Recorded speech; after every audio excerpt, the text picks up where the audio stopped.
Hi viewers, అందరికీ నమస్కారం. Welcome to Sravya's recipes. Hi అండి, ఇవాళ మన రెసిపీ కరేపాకు రైస్.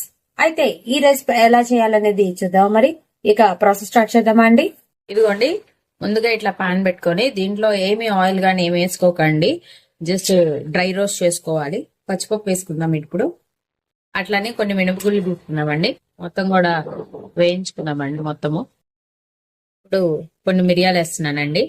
స్పైసీకి తగ్గట్టు ఒక 10 ఎండుమిరపకాయలు తీసుకుందామండి. మీరు స్పైసీనెస్ అంతా కూడా ఎండుమిరపకాయల్లోనే ఉంటుందండి, స్పైసీకి తగ్గట్టు వేసుకోండి ఎండుమిరపకాయలు అనేది.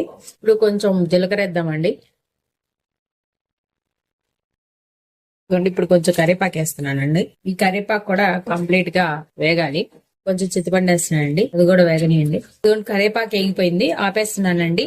ఆరిన తర్వాత మిక్సీ పట్టుకుందాం. ఇట్లా ఒక జార్ తీసుకొని మనం వేయించుకున్న ఇంగ్రీడియంట్స్ అన్ని వేసేద్దామండి దీంట్లో. ఇదిగోండి వేసాను. కొంచెం ఉప్పు వేసుకుందాం, కొంచెం ఇంగు వేసుకుందాం. ఇప్పుడు దీన్ని గ్రైండ్ చేసుకుందాం అండి మొత్తం కూడా. ఇదిగోండి ఇలా ఎంత పౌడర్ చేసుకొని పక్కన ఉంచుకోవాలండి. ఇప్పుడు నెక్స్ట్ ప్రాసెస్ ఎందుకు చూద్దామా మరి. ఇదిగోండి, ఇప్పుడు అదే పాన్ లో కొంచెం ఆయిల్ వేసుకుందామండి. ఆయిల్ వేడెక్కాక కొంచెం శనక్కాయలు వేయించుకున్నాము.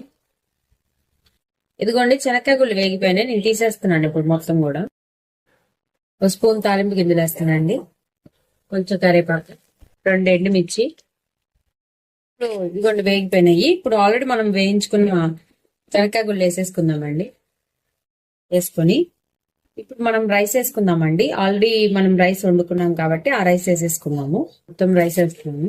కరేపాకు కారం రెడీ చేసుకున్నాం కదా, కరేపాకు కారం వేసేద్దామండి. రైస్కి సరిపడా కరేపాకు కారం వేసుకోవాలి. ఆల్రెడీ నేను ఉప్పు దీంట్లో వేసుకున్నానండి, ఒకసారి మీరు ఉప్పు వేసుకుని మళ్ళీ ఒకసారి చెక్ చేసుకోండి. ఏంటి, కమ్మటి కరేపాకు రైస్ రెడీ అయిపోయింది. ఈ వీడియో కనుక మీకు నచ్చినట్టయితే ప్లీజ్ లైక్ చేసి, షేర్ చేసి, సబ్స్క్రైబ్ చేసుకోండి.